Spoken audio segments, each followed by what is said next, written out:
बिस्मिल्लाहिर्रहमानिर्रहीम। सूरह अल-बकरा का लेक्चर नंबर 38 आपके साथ शेयर करेंगे, जो कि आयत नंबर 97 से 103 पर मुश्तमिल होगा। ये आयत मुबारक बनी इसराइल की अखलाकी पस्ती की इंतहाई सूरत हाल को वाज़े करती हैं। इससे कबल हम सूरह अल-बकरा की आयत नंबर 96 तक का तर्जुमा और तफसीर छोटे छोटे लेक्चर्स में आपके सामने अर्ज़ कर चुके हैं। अगर आप चैनल पर नए आए हैं तो मैं रिकमेंड करूँगा कि तारुफ़ कुरान के 15 लेक्चर समेत इस वक्त जितने भी लेक्चर्स हो चुके हैं आप ये समाअत फरमा लें, ताकि कुरान मजीद को समझने में तरतीब का तसलसल बरकरार रहे।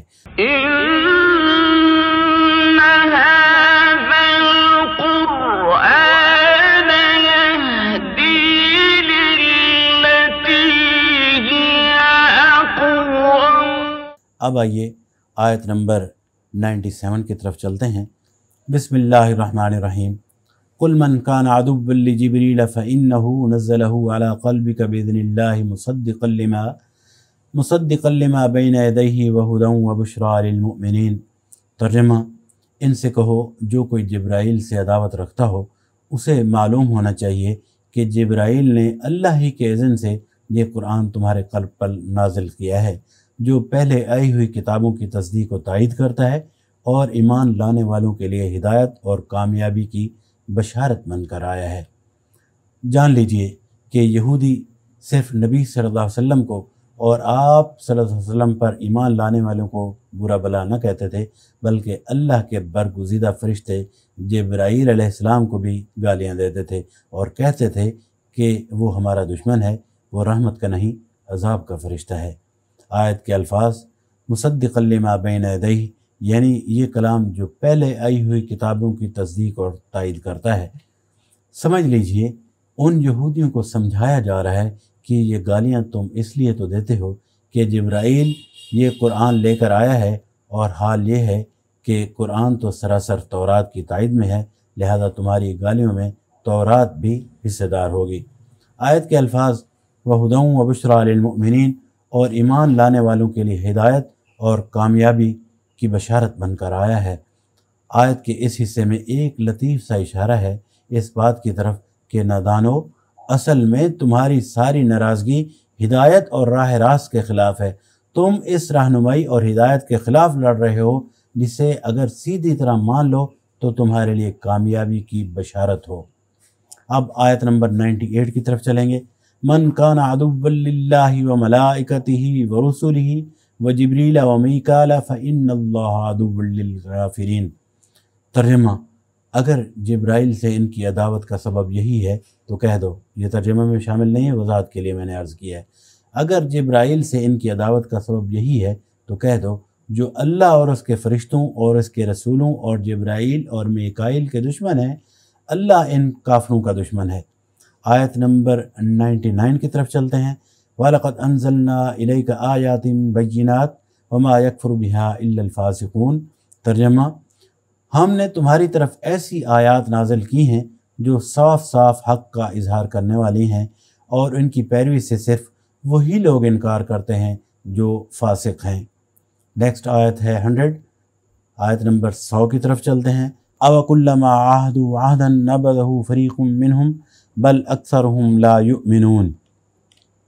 तर्जुमा, क्या हमेशा ऐसा नहीं होता रहा कि जब उन्होंने कोई अहद किया तो उनमें से एक न एक गिरोह ने इसे ज़रूर ही बालाए ताक रख दिया, बल्कि इनमें से अक्सर ऐसे हैं जो सच्चे दिल से ईमान नहीं लाते।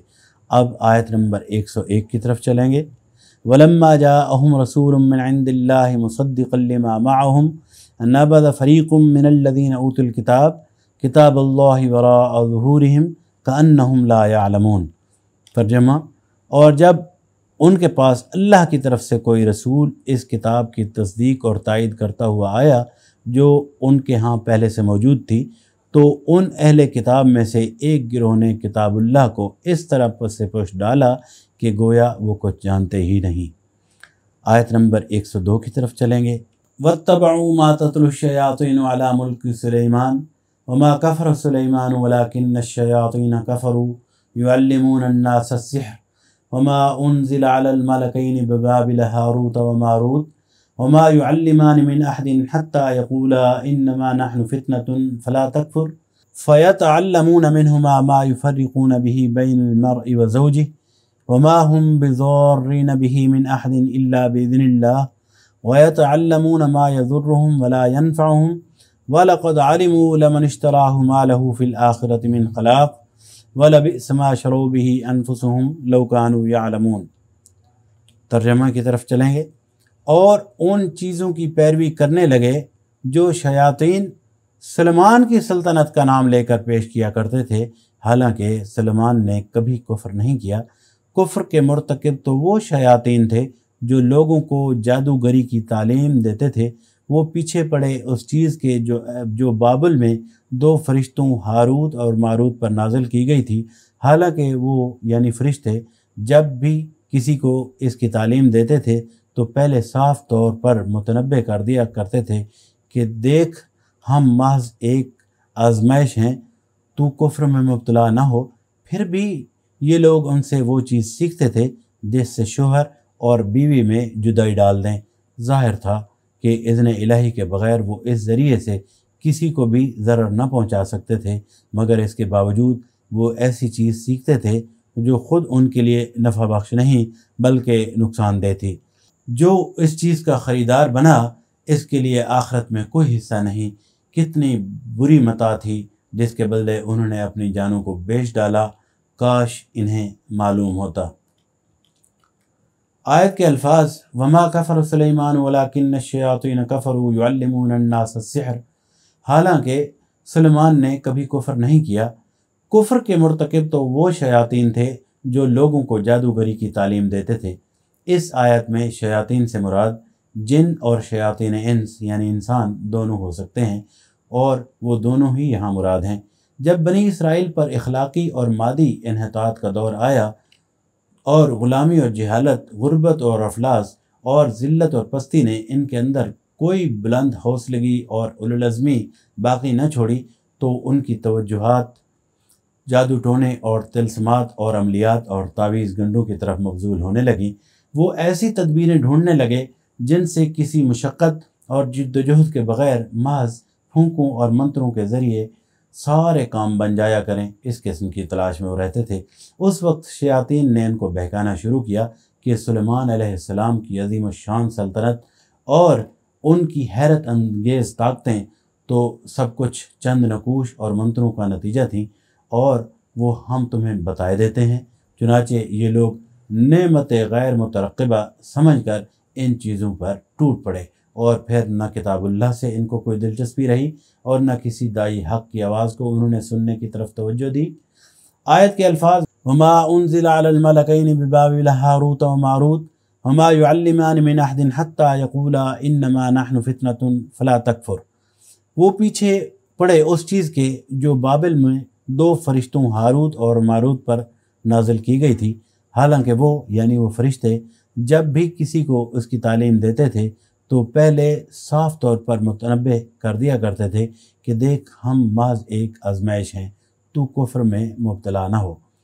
इस आयत की तावील में मुख्तलिफ अक़वाल हैं, ताहम इसकी बेहतरीन समझ बूझ ये है कि जिस ज़माने में बनी इसराइल की पूरी कौम बाबल में कैदी और ग़ुलाम बनी हुई थी, अल्लाह ताला ने दो फरिश्तों को इंसानी शक्ल में इनकी आजमाइश के लिए भेजा होगा, जिस तरह कौम लूत के पास फरिश्ते खूबसूरत लड़कों की शक्ल में भेजे गए थे। इसी तरह इन इसराइलियों के पास वो पीरों और फ़कीरों की शक्ल में गए होंगे। वहाँ एक तरफ उन्होंने बाज़ार साहरी में या जादू नगरी में अपनी दुकान लगाई होगी, और दूसरी तरफ वो इत्माम हुज्जत के लिए हर एक को ख़बरदार करते होंगे कि देखो, हम तुम्हारे लिए आजमाइश की हैसियत रखते हैं, तुम अपनी आक़िबत ख़राब ना करो। मगर इसके बावजूद वो लोग उनके पेश करदा अमलियात और नकूश और तावीज़ात पर टूटे पड़ते होंगे। सवाल ये है कि फ़रिश्तों को अल्लाह ताला ने इस मकसद के लिए क्यों भेजा। इस हवाले से अर्ज़ है कि बनी इसराइल पर इन्हितात और पस्ती की इस हालत में घिर चुके थे कि वो उनके जराइम को हालत इर्तिकाब जुर्म की शक्ल में इस बात पर गवाही कायम की जानी मकसूद थी कि बनी इसराइल इस घिनौने खेल में मुब्तला हो चुके हैं। ये वजह थी कि अल्लाह ताला ने फ़रिश्तों को इस काम के लिए मुकर्रर किया ताकि जब ये पकड़े जाएं تو ان کے لیے بے گناہی کے عذر کی کوئی گنجائش باقی نہ رہے۔ آیت کے الفاظ فَيَتَعَلَّمُونَ مِنْهُمَا مَا يُفَرِّقُونَ بِهِ بَيْنَ الْمَرْءِ وَزَوْجِهِ، پھر بھی یہ لوگ یعنی یہودی ان میں سے یعنی فرشتوں سے وہ چیز سیکھتے تھے جس سے شوہر اور بیوی میں جدائی ڈال دیں۔ یہاں سے آپ اندازہ کر لیں کہ اس منڈی یا جادو نگری کی آماج گاہ میں سب سے زیادہ جس چیز کی ڈیمانڈ تھی وہ یہ تھی کہ کوئی ایسا عمل یا تعویذ مل جائے جس سے ایک آدمی دوسرے کی بیوی کو اس سے توڑ کر اپنے اوپر عاشق کر لے۔ یہ اخلاقی زوال کا وہ انتہائی درجہ تھا جس میں یہ لوگ مبتلا ہو چکے تھے۔ بس اخلاقی کا اس سے زیادہ نیچا مرتبہ اور کوئی نہیں ہو سکتا کہ ایک قوم کے افراد کا سب سے زیادہ دلچسپ مشغلہ پرائی عورتوں سے آنکھ لڑانا ہو، چاہے وہ کسی کی منقوع عورت ہو، اس کے شوہر سے توڑ کر اسے اپنانے کی فکر میں وہ مبتلا رہیں اور اس کو سب سے بڑی فتح سمجھنے لگیں۔ ازدواجی تعلق در حقیقت انسانی تمدن کی جڑ ہے۔ عورت اور مرد کے تعلق کی درستگی پورے انسانی تمدن کی درستگی اور اس کی خرابی پورے انسانی تمدن کی خرابی ہوا کرتی ہے۔ لہذا وہ شخص بدترین مفسد ہے جو اس درخت کی جڑ پر تیشہ چلاتا ہو، جس کا قیام پر اس کا اور پوری سوسائٹی کا قیام منحصر ہے۔ حدیث مبارکہ میں آتا ہے کہ ابلیس اپنے مرکز سے زمین کے ہر گوشے میں اپنے ایجنٹ روانہ کرتا ہے، پھر وہ ایجنٹ واپس آ کر اپنی اپنی کارروائیاں سناتے ہیں۔ کوئی کہتا ہے کہ میں نے فلاں فتنہ برپا کیا، کوئی کہتا ہے میں نے فلاں شر کھڑا کیا، مگر ابلیس ہر ایک سے کہتا جاتا ہے کہ تو نے کچھ نہ کیا۔ پھر ایک آتا ہے اور اطلاع دیتا ہے میں نے ایک عورت اور اس کے شوہر کو جدا کر دیا، یعنی جدائی ڈال آیا ہوں ان کے درمیان۔ یہ سن کر ابلیس اس کو گلے لگا لیتا ہے اور وہ کہتا ہے کہ تو نے اصل میں کام کر دکھایا۔ اس حدیث پر غور کرنے سے بات اچھی طرح سمجھ میں آ جاتی ہے کہ بنی اسرائیل کی آزمائش کو جو فرشتے بھیجے گئے تھے انہیں کیوں حکم دیا گیا کہ عورت اور مرد کے درمیان جدائی ڈالنے کا عمل ان کے سامنے پیش کریں۔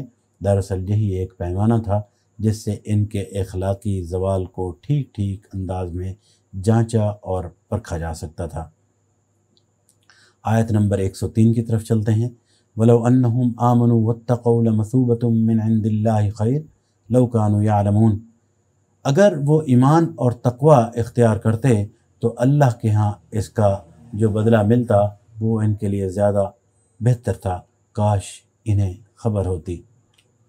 الحمدللہ لیکچر نمبر 38 مکمل ہوا، جس میں ہم نے آیت نمبر 97 سے 103 تک کا ترجمہ اور تفسیر کے حوالے سے اپنی گفتگو مکمل کی ہے۔ اس کے بعد نیکسٹ لیکچر میں انشاءاللہ ہم آیت نمبر 104 سے ترجمہ اور تفسیر عرض کریں گے۔ اللہ تعالی ہمیں قرآن مجید کو سمجھنے اور اس پر عمل کرنے کی توفیق عطا فرمائے۔ اپنا بہت سارا خیال رکھیے، مجھے اجازت دیجیے۔ اللہ نگہبان، والسلام علیکم ورحمۃ اللہ۔